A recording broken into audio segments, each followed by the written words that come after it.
ਨੇ ਉਹਨਾਂ ਦਾ ਰੁਖ ਕਰਦੇ ਹਾਂ। ਸਾਡੇ ਨਾਲ ਆਰਐਸ ਘੁੰਮਣ ਜੀ ਜੁੜ ਰਹੇ ਨੇ, ਖੇਤੀਬਾੜੀ ਮਾਹਰ ਨੇ। ਇਸ ਪੂਰੇ ਅੰਦੋਲਨ ਨੂੰ ਬਹੁਤ ਨੇੜੇ ਤੋਂ ਉਹਨਾਂ ਨੇ ਦੇਖਿਆ, ਉਹ ਸਿੰਘੂ ਬਾਰਡਰ ਵੀ ਗਏ ਤੇ ਨਾਲ ਹੀ ਖੇਤੀ ਦੇ ਪੂਰੇ ਮੁੱਦੇ ਨੂੰ ਬਖੂਬੀ ਸਮਝਦੇ ਵੀ ਨੇ। ਘੁੰਮਣ ਸਾਹਿਬ, ਬਹੁਤ ਬਹੁਤ ਸਵਾਗਤ ਹੈ। ਮੌਜੂਦਾ ਸਥਿਤੀ ਕਿਵੇਂ ਦੇਖ ਰਹੇ ਹੋ? ਥੋੜੀ ਜਿਹੀ ਉਮੀਦ ਸੀ, ਪਰ ਇਹ ਕਿਤੇ ਨਾ ਕਿਤੇ ਉਸ ਰੂਟ ਮੈਪ ਤੋਂ ਭਟਕਦੇ ਹੋਏ ਜਾਂ ਅਲੱਗ ਰੂਟ ਤੇ ਜਾਂਦੇ ਹੋਏ ਕਿਸਾਨ ਨਜ਼ਰ ਆ ਰਹੇ ਨੇ। ਕਿਵੇਂ ਦੇਖ ਰਹੇ ਹੋ ਇਸ ਨੂੰ? देखो, सब तो पहला तो गौरव जी, मैं तुहाडे चैनल राही देशवासियों नूं जिहड़े देश विदेश च बैठे ने भारतवासी, उन्हां नूं गणतंत्र 72वें गणतंत्र दिवस ते मुबारकबाद देना चाहना। आज़ादी संग्रामियां नूं सल्यूट करना चाहना। ते पिछले 2 महीने तो जिहड़े किसान ठंड च बैठे ने, बीबियां भैणां बजुर्ग बच्चे, उन्हां नूं भी सल्यूट करदा। ते 150 तो ज़्यादा किसान जिहड़े संघर्ष विच शहीद होए, उन्हां नूं ਮੈਨੂੰ ਲੱਗਦਾ ਕਿ ਸਾਰੇ ਕੁਝ ਦਾ ਜਿਹੜਾ ਹੁਣ ਅੰਤਮ ਚਰਨ ਤੇ ਚੱਲ ਰਿਹਾ ਹੈਗਾ। ਤੇ ਜਿਹੜਾ ਤੁਸੀਂ ਸਵਾਲ ਇਹ ਪੁੱਛਿਆ ਕਿ ਰੂਟ ਕੁਝ ਖਬਰਾਂ ਇਹ ਵੀ ਆਈਆਂ ਸੀ ਕਿ ਤੈਅਸ਼ੁਦਾ ਟਾਈਮ ਤੋਂ ਪਹਿਲਾਂ ਵੀ ਕੁਝ ਕਿਸਾਨ ਚੱਲ ਪਏ। ਮੈਨੂੰ ਲੱਗਦਾ ਕਿ ਉਹ ਰੂਟ ਤੇ ਜਿਹੜਾ ਟਾਈਮ ਹੈ ਉਹ ਕਿਸਾਨਾਂ ਨੂੰ ਆਬਜ਼ਰਵ ਕਰਨਾ ਚਾਹੀਦਾ ਸੀ। ਜੇ ਦੋਨਾਂ ਪੁਲਿਸ, ਦਿੱਲੀ ਐਡਮਿਨਿਸਟ੍ਰੇਸ਼ਨ ਤੇ ਇਹਨਾਂ 'ਚ ਸਮਝੌਤਾ ਹੋਇਆ ਸੀ ਤੇ ਉਹ ਆਬਜ਼ਰਵ ਕਰਨਾ ਚਾਹੀਦਾ ਸੀ। ਸੋ ਇਸ ਕਰਕੇ ਪਰ ਕੁੱਲ ਮਿਲਾ ਕੇ ਮੈਨੂੰ ਲੱਗਦਾ ਕਿ ਜੋ ਹੁਣ ਤੱਕ ਮੈਂ ਵੇਖ ਰਿਹਾ ਸੀ ਟੀਵੀ ਤੇ, ਤੁਹਾਡੇ ਚੈਨਲ ਤੇ ਵੀ ਹੋਰ ਤੇ ਵੀ, ਕਿ ਤਕਰੀਬਨ ਇਹ ਸ਼ਾਂਤਮਈ ਢੰਗ ਨਾਲ ਚੱਲ ਰਿਹਾ। ਪਰ ਕਿਤੇ ਜਿਵੇਂ ਅਥਰੂ ਗੈਸ ਦਾ ਹੋਇਆ, ਇਹ ਨਹੀਂ ਸੀ ਹੋਣਾ ਚਾਹੀਦਾ। ਮੈਨੂੰ ਲੱਗਦਾ ਕਿ ਕਿਤੇ ਨਾ ਕਿਤੇ ਫਿਰ ਮਿਸ ਅੰਡਰਸਟੈਂਡਿੰਗ ਜਾਂ ਰੂਟ ਦਾ ਕਨਫਿਊਜ਼ਨ ਜਿਹੜਾ ਉਹ ਹੋਇਆ ਜੀ। बिल्कुल लाजमी तौर पर जो तुसी जिक्र कर रहे हो, असी भी अपील यही कर रहे हैं कि शांति बना के रखनी जरूरी है। लोकतंत्र दे विच हक हुंदा सब दा कि प्रदर्शन किया जाए, पर शांतमई प्रदर्शन होवे जिवें हुण तक असी देखदे आया, चाहे पंजाब छोड़िया सी, चाहे दिल्ली के बॉर्डर के उत्ते हो रहा सी। घुम्मन साहब, तुहानूं लगदा है कि अज दी परेड तो बाद स्थिति कुछ बदल सकती है? मैं सीधा सरकार दे नाल जुड़िया सवाल पूछ रहे हैं कि एक डेडलॉक जो आपां लगातार जिक्र पहलां भी तुहाडे नाल चर्चा दे विच भी करदे नजर आए हैं कि एक डेडलॉक है कानूनों को लैके। एक पासे रद्द करवाउण दी मंग है, एक पासे सरकार कह रही है कि इसे रद्द नहीं करने। अज दी परेड तो बाद स्थिति कुछ तुहानूं बदलदी नजर आ सकती है दोवें धिरां दे वल्लों, क्योंकि यह भी कहा जा रहा सी कि 26 वाला प्रैशर सरकार दे उत्ते बहुत है। हुण दोवें चीज़ां ने, परेड वाला प्रैशर भी होएगा ते किते ना किते 26 वाला प्रैशर शायद सरकार दे उत्तों हटेगा भी।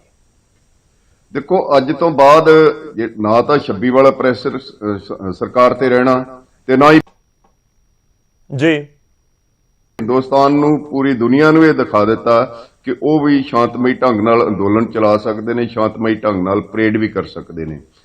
ਮੈਨੂੰ ਤਾਂ ਲੱਗਦਾ ਕਿ ਅੱਜ ਬਹੁਤ ਇਤਿਹਾਸਕ ਦਿਨ ਹੈ ਕਿ ਕਿਸਾਨ ਬੜੀ ਸ਼ਾਂਤਮਈ ਢੰਗ ਨਾਲ ਗਣਤੰਤਰ ਦਿਵਸ ਮਨਾ ਰਹੇ ਨੇ ਤੇ ਆਪਣੇ ਦੁੱਖ ਵੀ ਲੋਕਾਂ ਸਾਹਮਣੇ ਰੱਖ ਰਹੇ ਨੇ ਕਿ ਉਹ ਕਿਉਂ ਇੱਥੇ ਆਏ ਨੇ।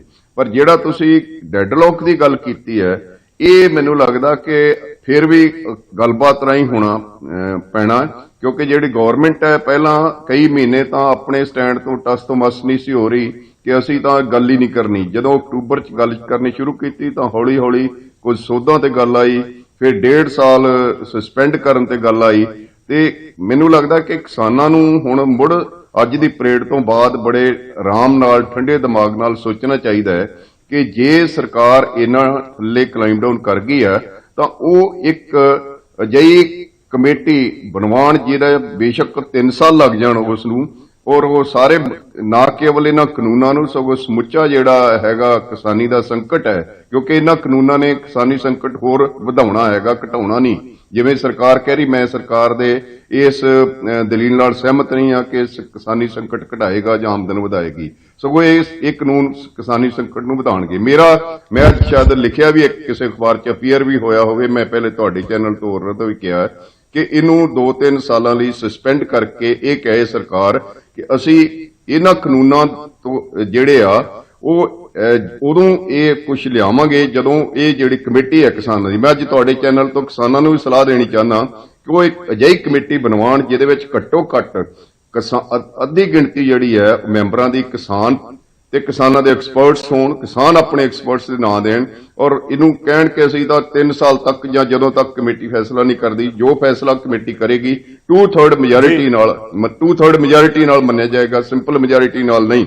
ਔਰ ਉਸ ਤੋਂ ਬਾਅਦ ਜਿਹੜੀਆਂ ਨੇ, ਕਿਉਂਕਿ ਖੇਤੀ ਸਟੇਟਾਂ ਦੇ ਅਧਿਕਾਰ ਖੇਤਰ 'ਚ ਹੈ, ਹਰ ਸਟੇਟ ਦੀ ਅਸੈਂਬਲੀ 'ਚ ਇਸ ਤੇ ਪੂਰੀ ਬਹਿਸ ਹੋਵੇ, ਉਸ ਤੋਂ ਬਾਅਦ ਪਾਰਲੀਮੈਂਟ 'ਚ ਵੀ ਬਹਿਸ ਹੋਵੇ। ਤੇ ਮੈਨੂੰ ਲੱਗਦਾ ਕਿ ਜਿਹੜਾ ਸੁਪਰੀਮ ਕੋਰਟ ਨੇ ਵੀ ਅਜੇ ਤੱਕ ਲੀਗਲ ਕਗਨਾਈਜ਼ੈਂਸ ਨਹੀਂ ਲਈ, ਜਾਂ ਪ੍ਰੈਜ਼ੀਡੈਂਟ ਸਾਹਿਬ ਨੇ ਵੀ, ਮਾਨਯੋਗ ਪ੍ਰੈਜ਼ੀਡੈਂਟ ਸਾਹਿਬ, ਮੈਨੂੰ ਦੁੱਖ ਨਾਲ ਕਹਿਣਾ ਪੈ ਰਿਹਾ ਕਿ ਉਹਨਾਂ ਨੇ ਬਜਾਏ ਇਸ ਦੇ ਕਿ ਇਹਦੀ ਕਨਸਟੀਟਿਊਸ਼ਨਲ ਵੈਲਿਡਿਟੀ ਤੇ ਕੁਐਸਚਨ ਕਰਦੇ ਪ੍ਰੈਜ਼ੀਡੈਂਟ ਸਾਹਿਬ, ਉਹਨਾਂ ਨੇ ਓਵਰਨਾਈਟ ਕਾਨੂੰਨਾਂ ਤੇ ਸਾਈਨ ਕਰਕੇ ਲਾਗੂ ਕਰ ਦਿੱਤੇ ਆ।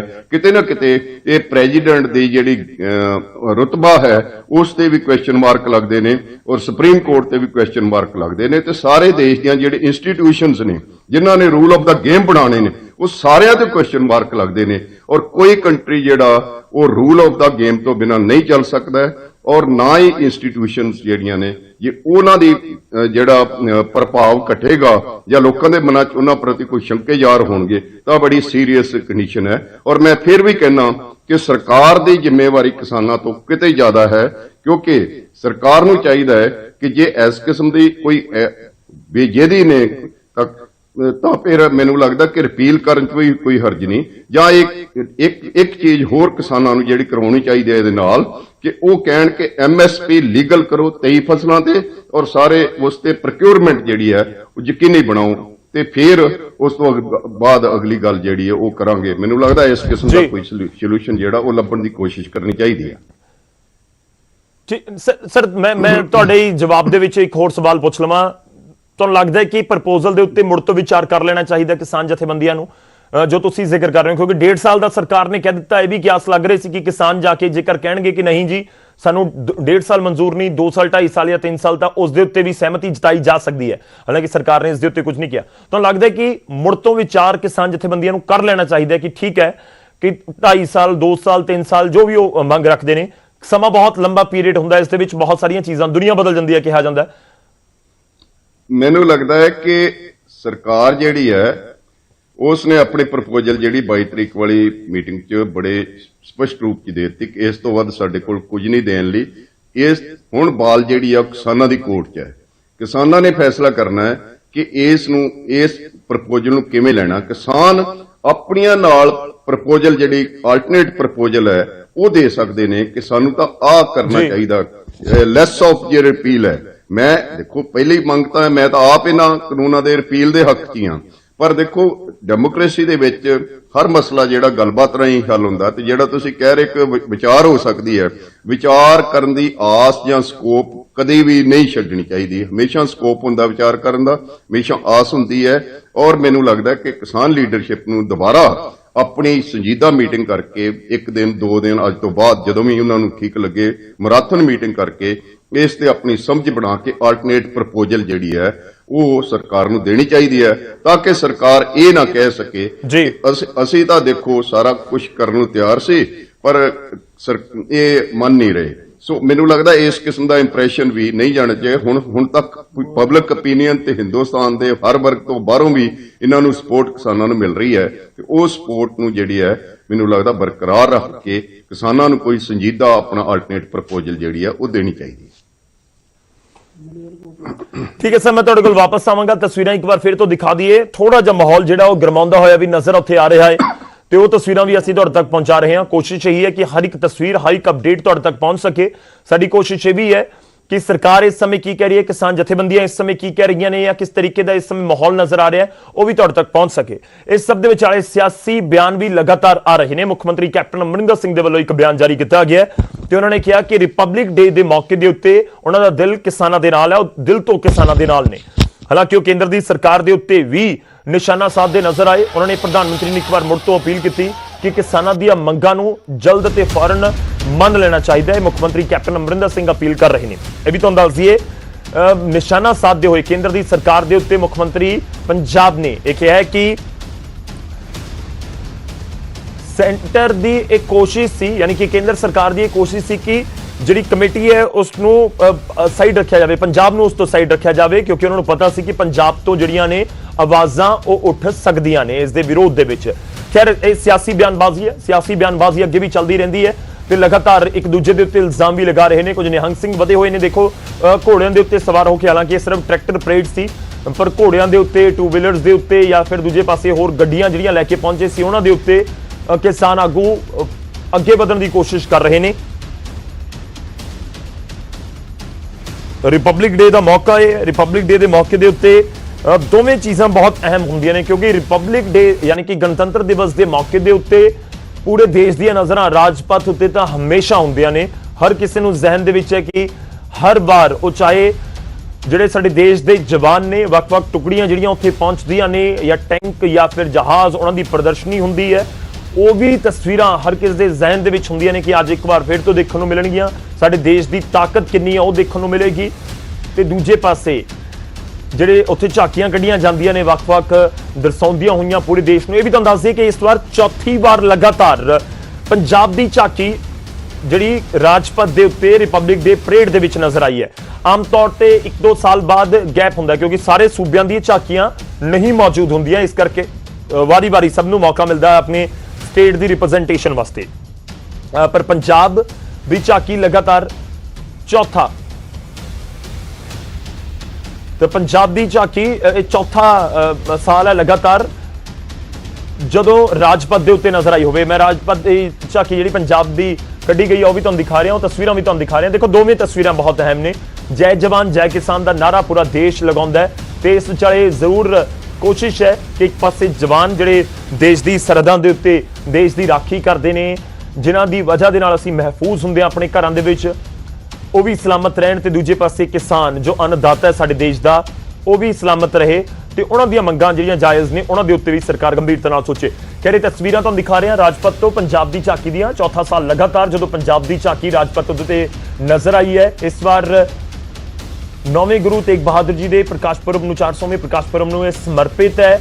400ਵਾਂ ਪ੍ਰਕਾਸ਼ ਪੁਰਬ ਗੁਰੂ ਤੇਗ ਬਹਾਦਰ ਜੀ ਦਾ ਇਹ ਉਹ ਸਾਲ ਇਤਿਹਾਸਿਕ ਸਾਲ ਤੇ ਉਹਨਾਂ ਨੂੰ ਸਮਰਪਿਤ ਹੈ ਇਹ ਝਾਕੀ, ਜਿਸ ਦੇ ਵਿੱਚ ਦਰਸਾਇਆ ਗਿਆ ਹੈ। ਪਾਲਕੀ ਸਾਹਿਬ ਤੋਂ ਨਜ਼ਰ ਆ ਰਹੇ ਨੇ ਜਿਹੜੇ ਨਿਹੰਗ ਸਿੰਘ ਉਹ ਗੱਤਕਾ ਖੇਡਦੇ ਹੋਏ ਰਾਜਪਥ ਤੋਂ ਨਿਕਲੇ ਨੇ ਤੇ ਅਲੌਕਿਕ ਨਜ਼ਾਰਾ ਰਾਜਪਥ ਤੋਂ ਜਿੱਥੇ ਪੰਜਾਬ ਦੀ ਵਿਰਾਸਤ ਦੀਆਂ ਤਸਵੀਰਾਂ ਨਜ਼ਰ ਆਈਆਂ ਨੇ, ਗੁਰੂਆਂ ਪੀਰਾਂ ਦੀ ਧਰਤੀ ਪੰਜਾਬ ਨੂੰ ਕਿਹਾ ਜਾਂਦਾ ਹੈ, ਉਸ ਦੀਆਂ ਤਸਵੀਰਾਂ ਨਜ਼ਰ ਆਈਆਂ ਨੇ ਤਾਂ ਇਹ ਬਹੁਤ ਮਨਮੋਹਕ ਨਜ਼ਾਰਾ ਤੁਸੀਂ ਕਹਿ ਸਕਦੇ ਹੋ।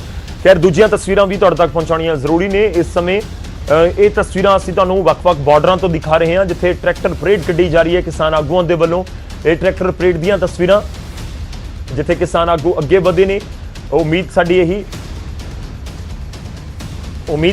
ਉਮੀਦ ਹਰ ਕੋਈ ਇਹੀ ਕਰ ਰਿਹਾ, ਅਪੀਲ ਵੀ ਦੁਆ ਵੀ ਕਿ ਸ਼ਾਂਤਮਈ ਰਹੇ ਪੂਰਾ ਟਰੈਕਟਰ ਮਾਰਚ ਤੇ ਸ਼ਾਂਤਮਈ ਤਰੀਕੇ ਦੇ ਨਾਲ ਹੀ ਕਿਸਾਨ ਅੱਗੇ ਵਧਣ। ਖੈਰ ਉਹਨਾਂ ਦੀ ਮੰਗ ਹੈ, ਧਰਨਾ ਪ੍ਰਦਰਸ਼ਨ ਹੱਕ ਹੈ ਤੇ ਉਹ ਕਰਕੇ ਜ਼ਰੂਰ ਜੋ ਸਹਿਮਤੀ ਬਣੀ ਹੈ ਦਿੱਲੀ ਪੁਲਿਸ ਦੇ ਨਾਲ ਉਸ ਦੇ ਮੁਤਾਬਕ ਹੀ ਸਾਰਾ ਕੁਝ ਹੋਵੇ।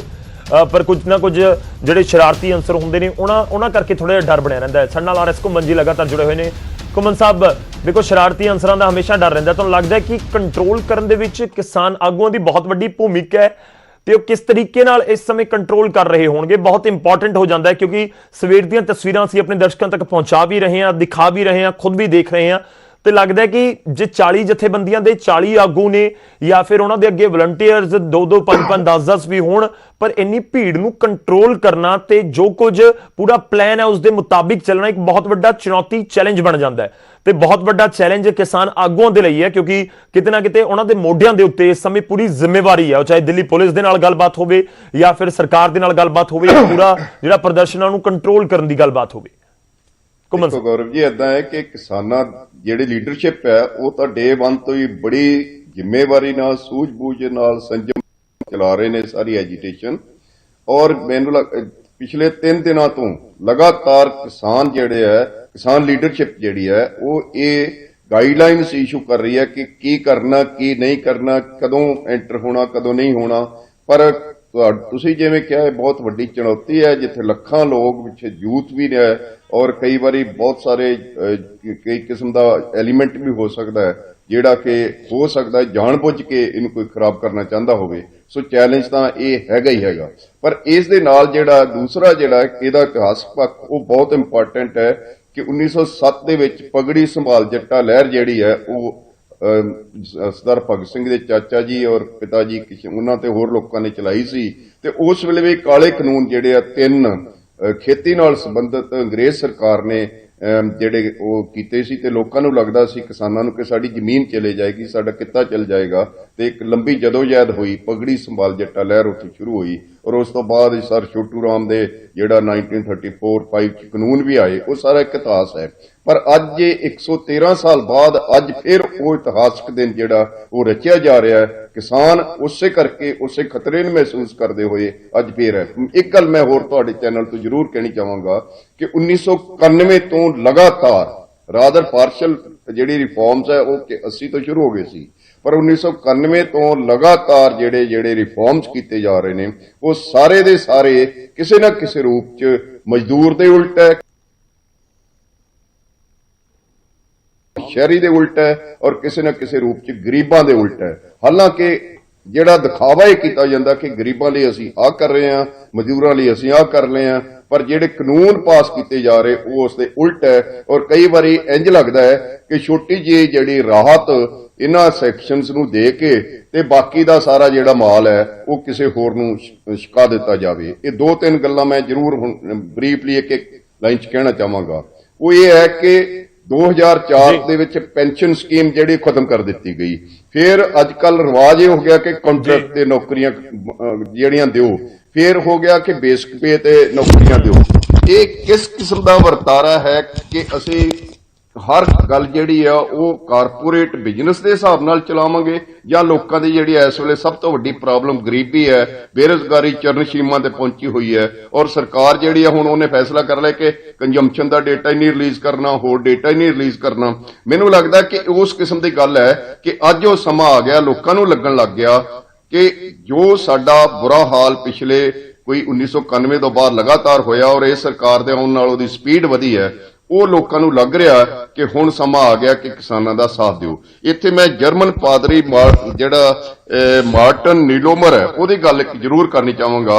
ਉਹਨੇ ਲਿਖਿਆ ਸੀ, ਉਹ ਦੱਸ ਰਿਹਾ ਕਿ ਜਦੋਂ ਨਾਜੀ ਦੇ ਇਸ ਟਾਈਮ 'ਚ ਸੋਸ਼ਲਿਸਟ ਜਿਹੜੀ ਨਾਜੀ ਫੌਜ ਹੈ ਉਹ ਸੋਸ਼ਲਿਸਟਾਂ ਨੂੰ ਫੜਨ ਆਈ ਤਾਂ ਮੈਂ ਕੁਝ ਨਾ ਕਿਹਾ ਕਿਉਂਕਿ ਮੈਂ ਸੋਸ਼ਲਿਸਟ ਨਹੀਂ ਸੀ। ਜਦੋਂ ਟ੍ਰੇਡ ਯੂਨੀਅਨਿਸਟ ਨੂੰ ਫੜਨ ਆਈ ਮੈਂ ਬਿਲਕੁਲ ਨਹੀਂ ਬੋਲਿਆ ਕਿ ਮੈਂ ਟ੍ਰੇਡ ਯੂਨੀਅਨਿਸਟ ਨਹੀਂ ਸੀ। ਜਦੋਂ ਯਹੂਦੀਆਂ ਨੂੰ ਫੜਨ ਆਈ ਮੈਂ ਬਿਲਕੁਲ ਨਹੀਂ ਬੋਲਿਆ ਕਿ ਮੈਂ ਯਹੂਦੀ ਨਹੀਂ ਸੀ। ਕਹਿੰਦੇ ਜਦੋਂ ਮੇਰੇ ਕੋਲ ਫੜਨ ਵਾਸਤੇ ਆਈ ਉਦੋਂ ਕੋਈ ਵੀ ਨਹੀਂ ਸੀ ਤੇ ਮੇਰੇ ਤੇ ਕੋਈ ਨਹੀਂ ਸੀ ਬਚਿਆ ਜੋ ਮੇਰੇ ਲਈ ਗੱਲ ਕਰਦਾ। ਅੱਜ ਕਿਸਾਨਾਂ ਨੇ ਉਹ ਪਹਿਲ ਕੀਤੀ ਹੈ ਕਿਉਂਕਿ ਜਿਸ ਕਿਸਮ ਨਾਲ ਨਿਊ ਲਿਬਰਲਿਜ਼ਮ ਦਾ ਬਲਡੋਜ਼ਰ ਚੱਲ ਰਿਹਾ ਹੈ ਉਸ ਨੂੰ ਜੇ ਥੰਮਿਆ ਹੈ ਤਾਂ ਕਿਸਾਨਾਂ ਨੇ ਥੰਮਿਆ ਹੈ। ਇਸੇ ਕਰਕੇ ਜਿਹੜੀ ਇਸ ਪੀਸਫੁਲ ਮੂਵਮੈਂਟ ਨੂੰ ਲੋਕਾਂ ਦੇ ਹਰ ਸੈਕਸ਼ਨ ਤੋਂ ਮਦਦ ਮਿਲ ਰਹੀ ਹੈ। ਅਦਰਵਾਈਜ਼ ਕਦੀ ਹੋਇਆ ਹੀ ਨਹੀਂ ਕਿ ਇੰਨੀ ਲੰਬੀ ਇੰਨੀ ਵੱਡੀ ਤੁਸੀਂ ਪੀਸਫੁਲ ਮੂਵਮੈਂਟ ਚਲਾ ਸਕੋ। ਔਰ ਅੱਜ ਜਿਹੜਾ ਉਹ ਜਰਮਨ ਪਾਦਰੀ ਦੀ ਜਿਹੜੀ ਗੱਲ ਹੈ ਉਹ ਬੜੀ ਇੰਪੋਰਟੈਂਟ ਹੈ ਕਿ ਜੇ ਹੁਣ ਨਾ ਬੋਲੇ ਤਾਂ ਫਿਰ ਤੁਹਾਡਾ ਕਦੇ ਵੀ ਬੋਲਣ ਦਾ ਟਾਈਮ ਨਹੀਂ ਬਚਣਾ। ਸੋ ਮੈਨੂੰ ਲੱਗਦਾ ਕਿ ਕਿਸਾਨਾਂ ਨੂੰ ਬੜੀ ਜ਼ਿੰਮੇਵਾਰੀ ਨਾਲ ਇਹ ਜਦੋਜਹਿਦ ਚਲਾਉਣੀ ਚਾਹੀਦੀ ਹੈ ਕਿ ਸਿਰਫ ਕਿਸਾਨਾਂ ਦੀ ਲੜਾਈ ਨਹੀਂ ਹੈ, ਉਹ ਪੂਰੇ ਦੇਸ਼ ਦੀ ਆਜ਼ਾਦੀ ਦੀ ਲੜਾਈ ਹੈ ਕਿਉਂਕਿ ਹਰ ਵਰਗ ਜਿਹੜਾ ਸਕਵੀਜ ਹੋ ਰਿਹਾ। ਕਿਸਾਨਾਂ ਨੂੰ ਕਿ 6000 ਰੁਪਇਆ ਤੁਸੀਂ ਮਾਰਜਨਲ ਸਮਾਲ ਫਾਰਮਰ ਨੂੰ ਦੇ ਕੇ ਤੇ ਉਹਨਾਂ ਦੇ ਪਹਿਲਾਂ ਤੁਸੀਂ ਉਹਨਾਂ ਨੂੰ ਖੁਸ਼ ਕਰਤਾ ਕਿ ਅਸੀਂ ਦੇ ਰਹੇ, ਮੁੜ ਕੇ ਆ ਕਾਨੂੰਨ ਲੈਂਦੇ, ਕਾਨੂੰਨ ਵੀ ਲਿਆਂਦੇ ਤੁਸੀਂ ਆਰਡੀਨੈਂਸ ਰਾਹੀਂ। ਮੈਂ ਤਾਂ ਅਜੇ ਵੀ ਮੈਨੂੰ ਸਮਝ ਨਹੀਂ ਆਉਂਦੀ ਕਿ ਇਹ ਐਮਰਜੈਂਸੀ ਕੇਸ ਸੀ ਇਹਨਾਂ ਆਰਡੀਨੈਂਸ ਰਾਹੀਂ ਕਾਨੂੰਨਾਂ ਨੂੰ ਲਿਆਉਣ ਦੀ। ਇਹ ਹੁਣ ਕਹਿ ਰਹੇ ਆ ਨਾ ਕਿ ਅਸੀਂ ਕਮੇਟੀ ਬਣਾ ਦਿੰਨੇ ਆ।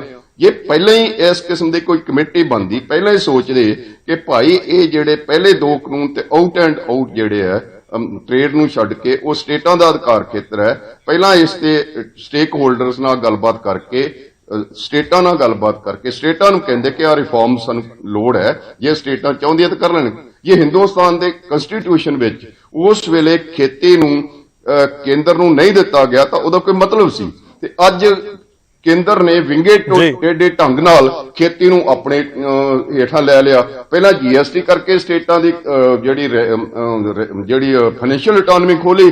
ਮੈਨੂੰ ਤਾਂ ਸਟੇਟਾਂ ਦੇ ਅਕਲ ਤੇ ਨਹੀਂ ਆਉਂਦਾ, ਇਹ ਯਕੀਨ ਨਹੀਂ ਆਉਂਦਾ ਕਿ ਸਟੇਟਾਂ ਨੇ ਆਪਣੇ ਹੱਥ ਕਿਵੇਂ ਵੱਢ ਦਿੱਤੇ। ਫਿਰ ਆ ਤੁਸੀਂ ਦੇਖਿਆ ਹੀ ਸਾਲ ਪਹਿਲਾਂ ਮੁੱਕਰ ਹੀ ਗਏ ਕਿ ਇਟਸ ਐਕਟ ਆਫ ਗਾਡ ਹੈ। ਸੋ ਮੈਨੂੰ ਲੱਗਦਾ ਕਿ ਅੱਜ ਜੇ ਐਗਰੀਕਲਚਰ ਵੀ ਸਟੇਟਾਂ ਦੇ ਹੱਥੋਂ ਖੁੱਸਦਾ ਹੈ ਤੇ ਸਟੇਟਾਂ ਕੋਲ ਰਹਿ ਕੇ ਜਾਏਗਾ ਨਾ ਫਾਈਨੈਂਸ਼ੀਅਲ ਇਕਨੋਮੀ ਨਾ ਐਗਰੀਕਲਚਰ। ਮੈਨੂੰ ਸਮਝ ਨਹੀਂ ਆਉਂਦੀ ਕਿ ਕਿਸ ਕਿਸਮ ਦਾ ਵਰਤਾਰਾ ਹੋ ਰਿਹਾ।